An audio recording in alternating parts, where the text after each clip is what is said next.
The Florida Podcast Network, the voice of Florida.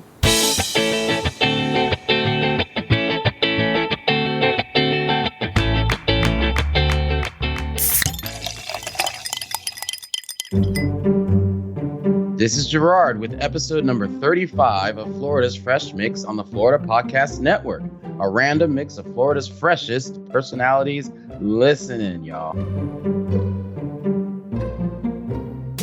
Hey, Fresh Mixers. Welcome back to Florida's Fresh Mix podcast. I'm Amber, and I am the lead content producer of the Florida Podcast Network. With me, as always, is your host, Gerard. What's up? What's up? The sky is up, as Yanique said in part one of your conversation with her. People, if you haven't listened to part one, what are you doing with your lives? Go back right now to part one. Take a listen. You won't regret it. And this part two will make a lot more sense. So yeah, go backward right now. That's exactly right. Go back. It'll be worth your while, I guarantee. And it will inform and add color to this second part of the interview, which touches on completely different topics. For those of you who did your homework and you actually listened to part one, here's a quick review. So Yanique is the founder and creative director of YKMD Visual Communications. They provide graphic design services to corporate event planners and trade show managers. Yanique is going to dive into all things nicheness. Yes, I just made up that word because that's what she is. She has found a hole in the market, and you guys are just going to want to hear how she explained it because she explains it way better than I could ever. So just take a listen. But first, before we go into that conversation, Gerard, I know that you have a special place in your heart for a very, very special nonprofit organization. Please tell the people about what that is. Thank you so much. What a great intro. I'm going to use the word nicheness right now. I've never heard that word. I'm going to cop it, and I'm not going to give you any credit. Part of my nicheness, Amber, when it comes to nonprofits, is I focus like a laser on one. That is my niche, and that is Guitars Over Guns organization, which is based out of Chicago and is also here in Miami and newly organized in LA. And let me tell you, it is a wonderful organization, and it's all about the kids, teaching kids after school how to be part of a band, how to sing, and how to write lyrics, how to rap, how to play instruments, anything involving music and expressing themselves. It's such a comprehensive way to get these kids to get mentorships and also create music and perhaps eventually learn how to make a living doing what they love. And it's just all around such an amazing program. And so many of our kids end up becoming mentors when they graduate out of the program. And so it's all about giving back and paying it forward. So feel free to check out the show notes. And if you see the videos of these kids and their music, you will fall in love. And I guarantee you'll give even more if you watch the videos. So whether it's $1 or $1 million or anything in between, please feel free. I am going to shamelessly plug Guitars Over Guns as long as my sister, producer Jaime, is my sister, because she'll let me do whatever I want because she loves her brother. You know, that's the way it is. She's, so she's let me do whatever I want since we became adults, because when we were kids, she despised me. But anyway, that's I'm getting off topic. This is about Guitars Over Guns. Go give money right now. Go in the show notes and check out some videos. And open your wallets. Do it, Fresh Mixers. We know you want to give what you can to a great cause. And like Gerard said, we will always have that link in the show notes for the remainder of these episodes. So get used to it. That's right. Now, let's go into part two of Gerard's conversation with the founder and creative director of YKMD, Yanique DaCosta. Yanique, I know that you started focusing on brand design and marketing for trade shows and corporate events specifically. My understanding is that this kind of happened once the pandemic started. So tell me, what was the genesis of this, and how did you end up in this particular niche? I mean, for graphic design, it seems pretty specific. I can probably guess why you wanted a specific niche, but not sure how you got there. So explain that to me. All right. So great question. Thanks for asking it. My previous corporate experiences, I had worked in trade show marketing departments. In previous corporate experiences, I had worked with the trade show managers to generate all the graphics that they needed for the different events to make impact. I was accustomed to being involved in that environment, understanding what visuals actually made sense, what visuals were actually converting. So I had knowledge there. I hosted a conference alongside the Graphic Artists Guild, which I'm a board member of, shameless plug. And okay. One of our sponsors was the National Trade Show Alliance. And so, you kind of like, why would the National Trade Show Alliance want to sponsor a Graphic Artists Guild event? And so having conversations with their leadership, they were like, yeah, no, there's a really big hole that needs to be filled. 60% of our workforce has not returned to work because they've, turned to other industries. Even our designers are non-existent at this point because they feel like there wasn't going to be any work. So they started taking work from other industries and turning elsewhere. So when they're putting together all these digital and virtual events, they had no one to turn to. And then the ones that they did have to turn to, no shade, were so antiquated that they didn't really understand the specs or the requirements or the needs that they had in order to really fulfill the branding in that digital space. So I was just like, wait, hold on. So what you're telling me is that there's a big hole and I could just slide in there? Right. See? Anyway, no comment. I don't know why. No comment. I don't know why I set myself up like that. Anyway, so I was like, yeah, let me try it. And actually, I had already had some, like I already said, some trade show and corporate event marketing experience. And then as a company, we already had some of those in our portfolio. So I was like, let's really amplify this. Let's try to make this a thing.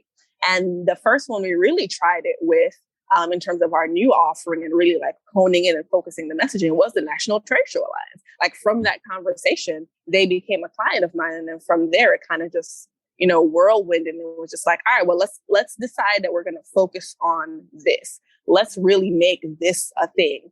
I think it's been going really well so far. It's really allowed us to systemize our design processes, even when we're coming up with unique and impactful visuals for the varying brands within their brand scope. And it's really allowed us as a team to scale while continuing to teach people the standards that we function by. Because, that's a hard thing when it comes to scaling a creative business in general. It's really hard to find talent. But if you're really focused and honed in on one specific industry, you can then focus on teaching whoever you're bringing on how to function within that industry. So they continue to push the boundaries and continue to get better. So when people think design for corporate events, design for trade shows, design for events as a whole, at this point, they think YKMD, and that's what we want to do. That's actually what we want to do all the way up to 2025. So I'm big on pivoting. So God forbid something happens where, we feel like we've saturated the market, which, I think till 2025, I think we're pretty solid there. Then maybe we might open it up to a different kind of event. Maybe not necessarily corporate, or maybe not necessarily trade shows. Maybe we're looking now at religious gatherings or things like that. So that's just, where we are. What your explanation reminds me of the old adage, jack of all trades, master of none. And my sister, as a podcaster, who's the producer of the show, she's always talking about drilling home the idea of a niche for your podcast or this and that. And so it's kind of like you're driving home this concept of graphic design in general, or finding, as you described, a hole in the market and really finding your niche and just really drilling down on that. It's like, when I meet somebody who's I'm an M&A attorney and a corporate attorney. So, but when someone tells me, this person's a tax attorney and an IP attorney and they do some litigation, I'm like, you have a terrible attorney. Like you can't do all of that stuff. Like figure something out and just be the best at that. And this sounds kind of like what you've done. Any thoughts on that? Okay. So you might hate me, right? So I agree and disagree with you. Okay.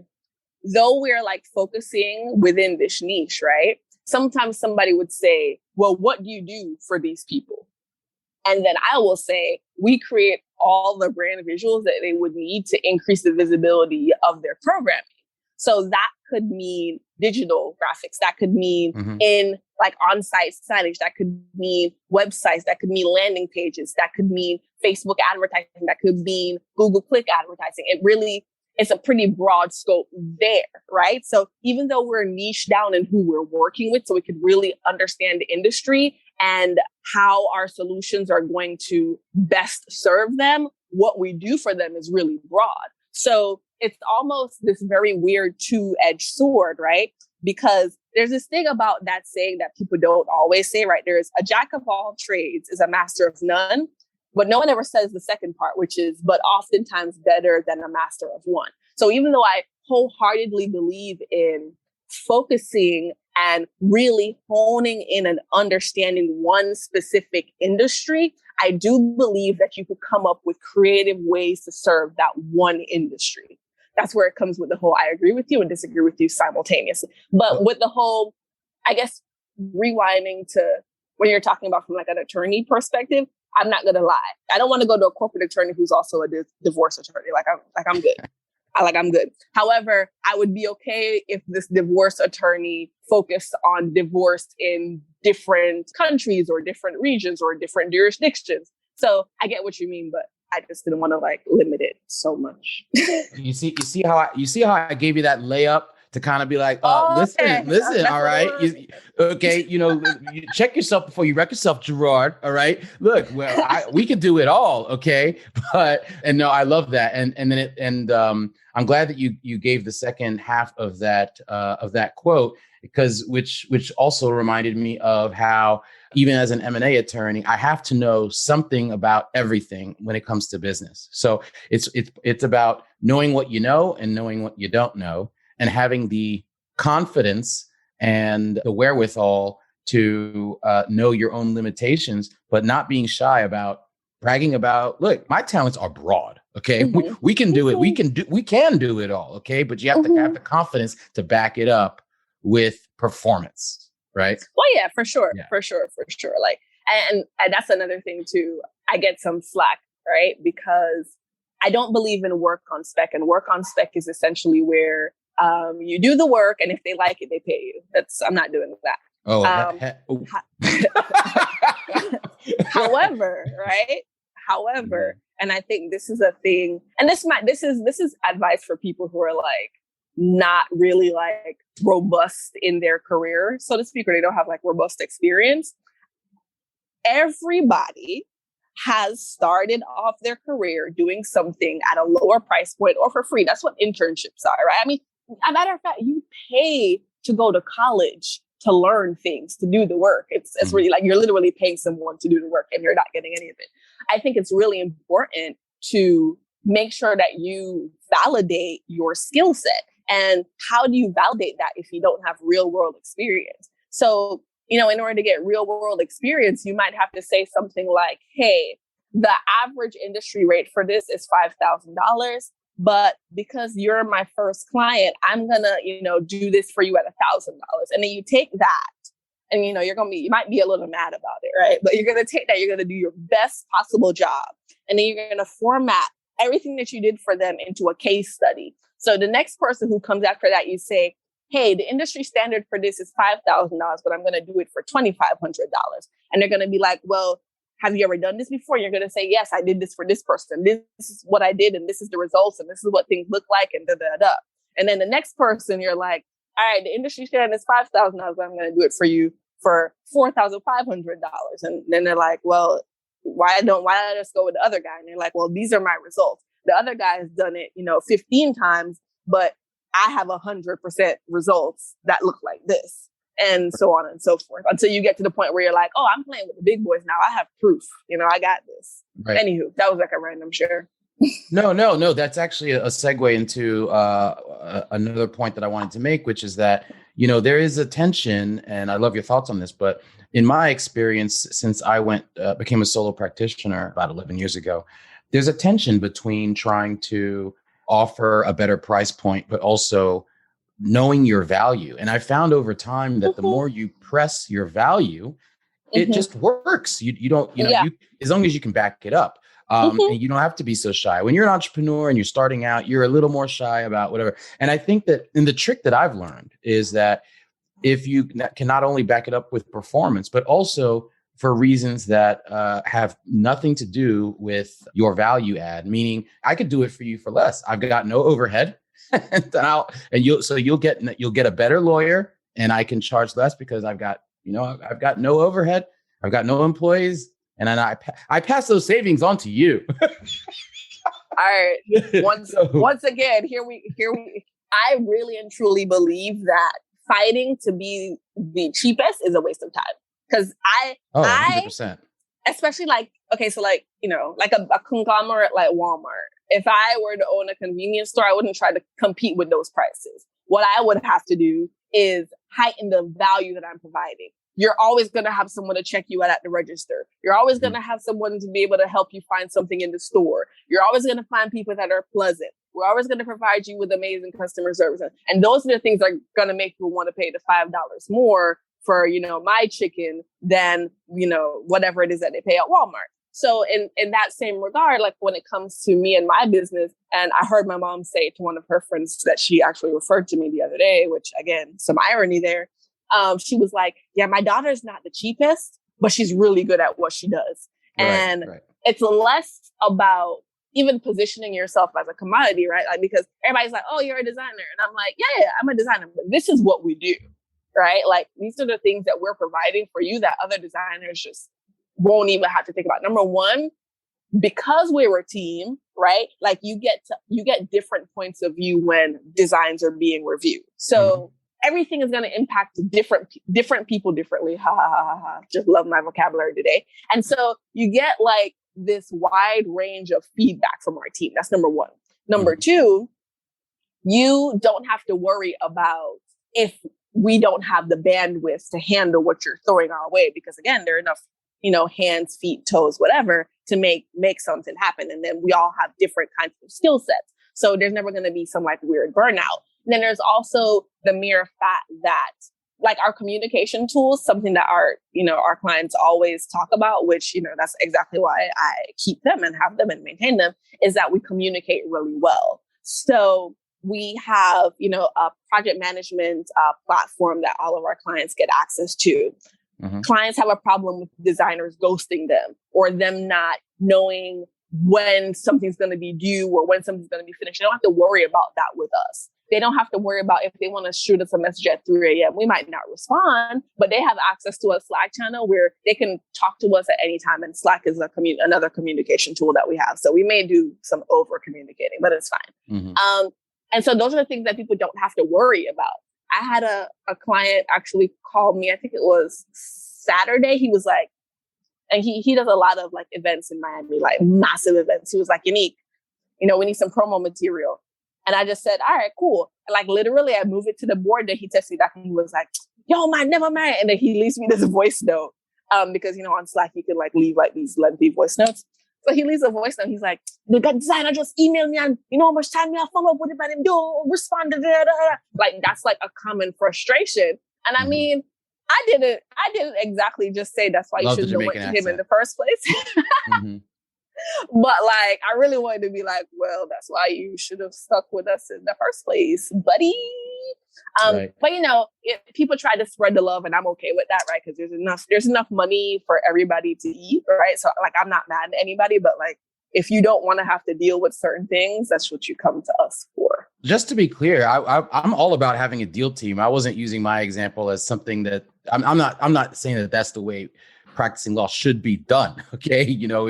If I decided I wanted to expand and whatever, I would. That's what's right for me. I was focusing more on so pardon me if my message got kind of muddled. My point was more about valuing yourself and oh yeah, for sure. Not undervaluing yourself. You and I completely agree on that, and trying to not be timid in asking for your worth, and so I just had to tell a client yesterday, there is no way I'm going to work for that amount of money. You've seen my bio, or have you seen my bio? Like, that's I'm just not going to do it. And you know what? 9 times out of 10, I kid you not, if you with authority and confidence, you press your worth, it works. And it took me a couple of years to learn that. So that's, kind of the point that I was trying to make. And from what you're telling me, you tend to agree, at least on that.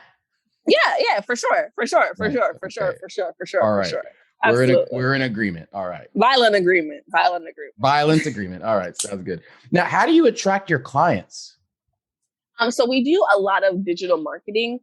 Once upon a time, we used to really only rely on referrals. And at that time, the we was really more like me, right? It was just me, and I was just working on referrals. And referrals worked for really for a while. But like when we're talking about scaling the business, it just wasn't really a viable way to do things. Mm-hmm. And so we started doing like actual like outreach. Our primary channel that works really well for us right now is LinkedIn. Like I meet a lot of people on LinkedIn, and I'm just like, hey, do you want to just get on a call and see if there's anything for us to collaborate on? And then sometimes they become clients and sometimes they don't. Sometimes it's really just about like expanding my name in the industry and letting people know like, hey, like, this is what we do. And they might know someone 2 months later.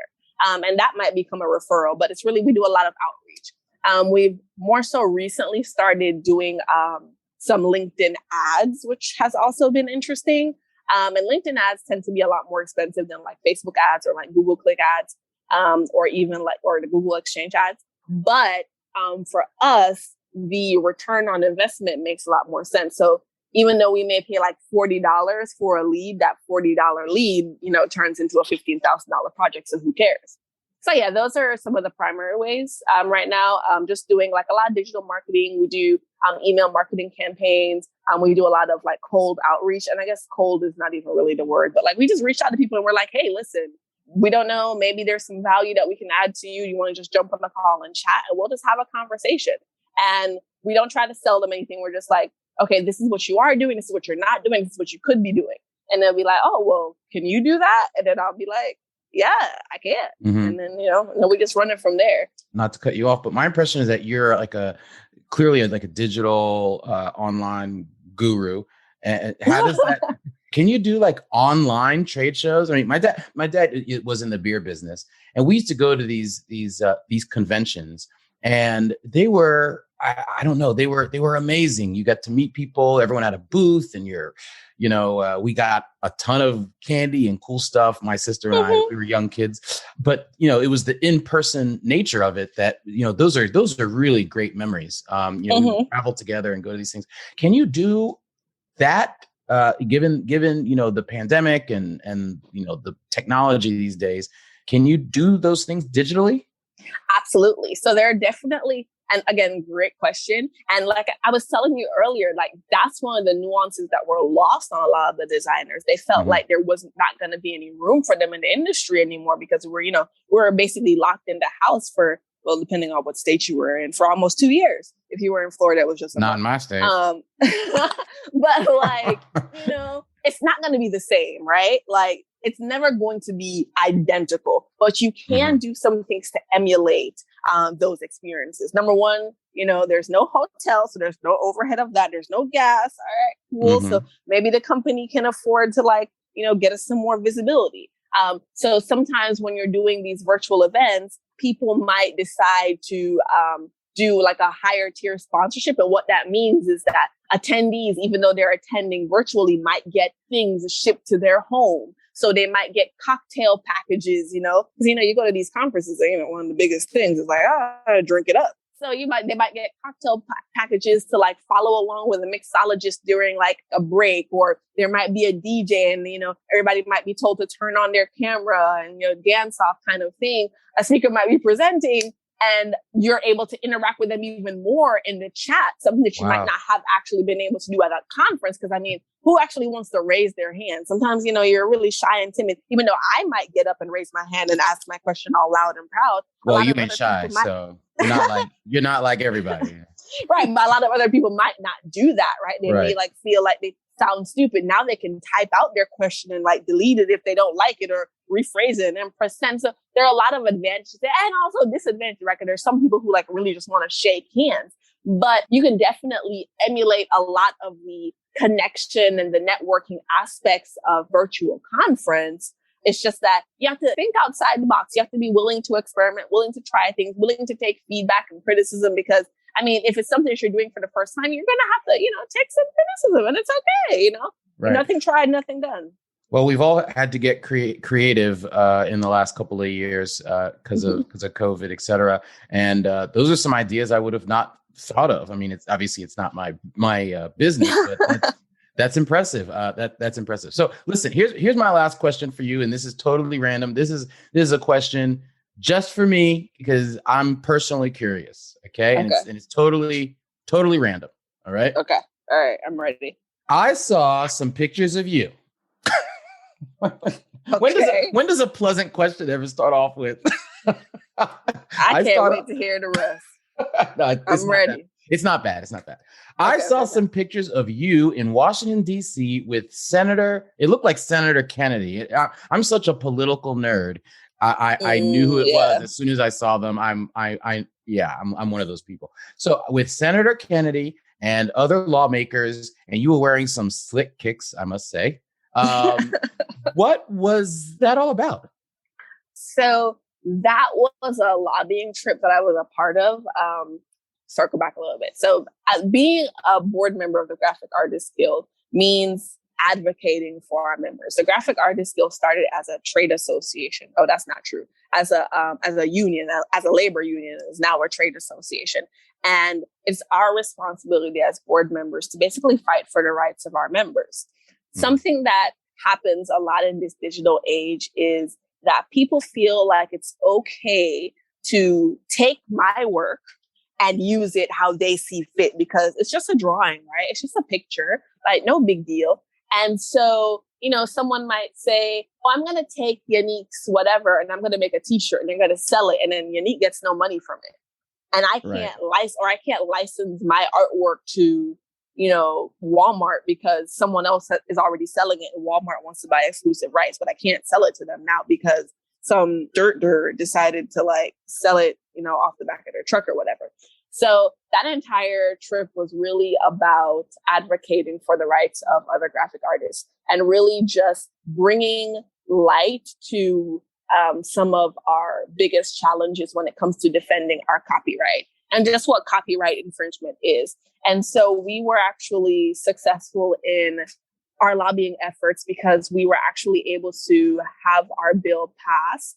It was actually a really successful effort. Even, it passed the Senate with no audible opposition. It was, I don't even know how else to put it into words at this point because it was just such a pivotal point, I think, in my life and in the life of the organization as a whole, just knowing that we were able to make such a massive impact. The impact that we make when it comes to just the government as a whole, whether it's locally or abroad, continues to be very large. Because, we were even able to get someone like, Adobe to understand what, hiring homework is, or, get them to understand copyright and, infringement and just how it's kind of unfair to designers as a whole. So I think we just continue, I'm going to say we, because it's not like an individual thing, even though you just asked about me. It's a constant effort to just make sure that we're continuing to elevate how designers are thought of. Like, we're not pretty picture people. We provide a service, and that service then in turn provides some kind of financial benefit to, a whole range of businesses, small or large, to continue to keep the economy going. So we just, always try to make sure that our lawmakers and people as a whole understand that being a designer is a real job.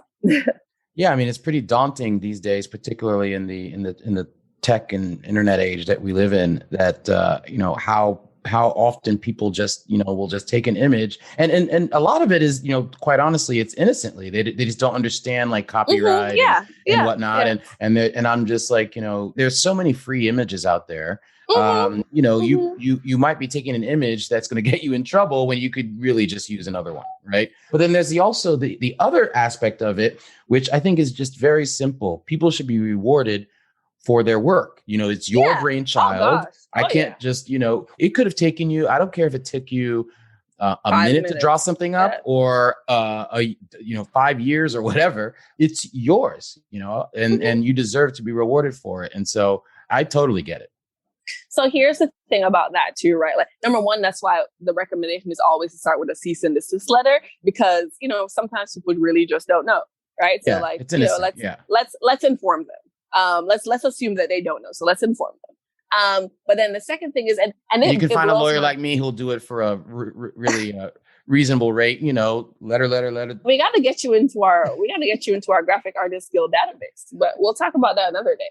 Another thing, and it's not just graphic artists, right? Like, it's creators as a whole. There's nothing that annoys me more than when I speak to like a musician who doesn't understand copyright and copyright infringement. You hear all these lawsuits all the time about like people sampling things and this, that, and the third. And it's like, how would you feel if someone just took your thing and just like ran with it and there were no royalties for you? So why do you think that you can do it to somebody else? It blows my mind in that space. And sometimes that's why a lot of, even like on that trip that you saw, a lot of the people that were in that trip wasn't just like graphic artists, like songwriters, photographers, singers, designers, painters. It's a whole thing, because we all like face this problem where we have to constantly educate people about the fact that what we do, as pleasant as it is or as entertaining as it may seem, is work and adds value. So when you were locked in the house for how much odd months, when you were watching Netflix, somebody had to create all of those things, those graphics, those titles, shoot that film, edit those videos. And why should they not be compensated for that, to provide entertainment for you? Like, it takes time. Like, not because we're not breaking our back means that we're not working. It's work. Right. Of course. But for that work, you wouldn't have anything to steal. So, it's to me, it's super simple. And especially, I think the music, I agree with you 100%. With the music, it is a lot less. I have a lot less sympathy for that because, the news isn't populated with a ton of instances of someone stealing an image, right? But music it's all the time. There's a lawsuit over this and that and whatever. I mean, so feigning ignorance is a little harder to swallow when it comes to music, as far as I'm concerned. But I feel like there's so much I'd like to discuss with you. I hope we can have you back at some point, because I've got a million more questions. But the main thing is, it's plug time. So where can we find you on social media? Do you have any events coming up or anything you want to promote while you're here with us? Give it all, rattle it off.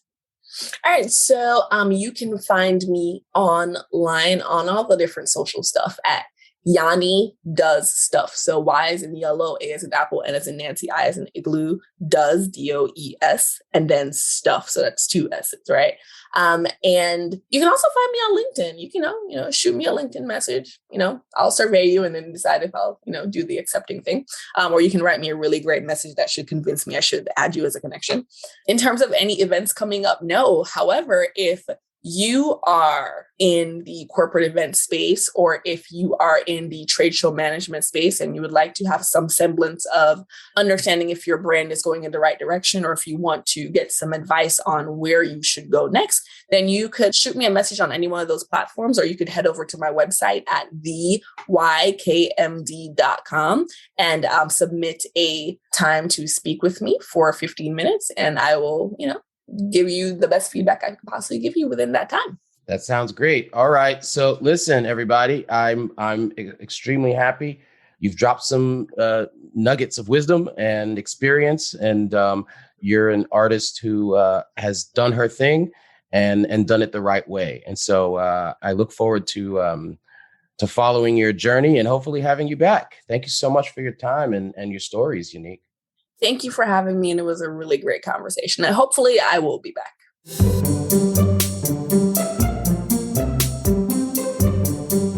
We touched upon so many subjects in this part of the interview, but listen, y'all, I can't re-emphasize enough.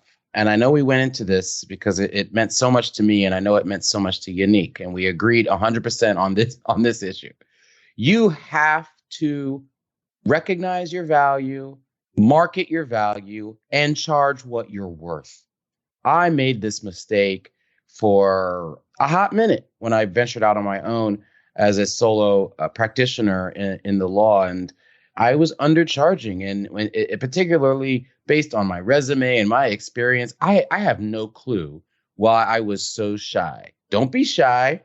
Look, if you can back it up, charge your worth. And, one thing that really resonated with me, my sister she used to have a podcast called Business in the Bedroom.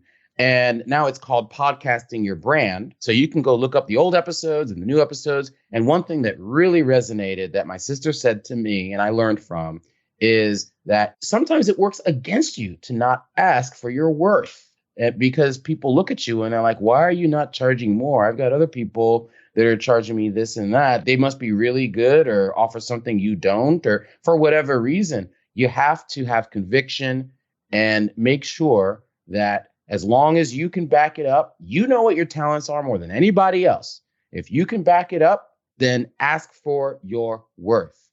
And that really resonated with me because I learned that the hard way. I left so much money on the table for a few years, I think, thinking back. Don't make the same mistake I did. Okay. Part of this podcast is to learn from others who have done well and also made mistakes. I made a mistake. I'm admitting it and learn from my mistake. All right. That's my fresh take. Listen, you got a talent. You're doing big things. Get paid big money. Get paid what you're worth. Do some market research and see what other people are charging and look at what they're doing, not just what they're charging, but what are they doing and how does your talent and your value add compare to theirs? If you can do more, charge more. It's very simple. Don't be shy. Thank you for listening in, and I look forward to having you check out the next episode of the Fresh Mix podcast. Thank you so much.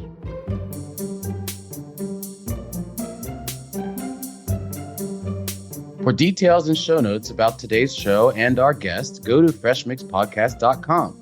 I'd really love your feedback both on today's guest and on my fresh take. The Florida Podcast Network has a closed Facebook group exclusively for superfans of their shows like Florida's Fresh Mix. So we all look forward to hanging out in there with you. Just search for FPN Insiders on Facebook to leave us comments and get early scoops, contests, and other special treats. Or you can just complain about how Florida has something that I've never seen anywhere else. And I don't know if this is throughout Florida, but it definitely happens frequently in South Beach where I live. Outside of restaurants, particularly on Ocean Drive, they have like plastic models of the food that they're going to serve in there, okay? And not only that, but they have people standing there trying to beg you to come into their restaurant. Let me tell you something, folks. I've lived here for over 20 years. If you're considering going into a restaurant with models of plastic food in front of their restaurant, don't go into that restaurant. The ones that are really good don't have to ask you to come in. All right. So be sure to visit all the great shows in the Florida Podcast Network. You can find them at floridapodcastnetwork.com. Keep catching Who's Fresh in the Florida Mix with Florida's Fresh Mix podcast.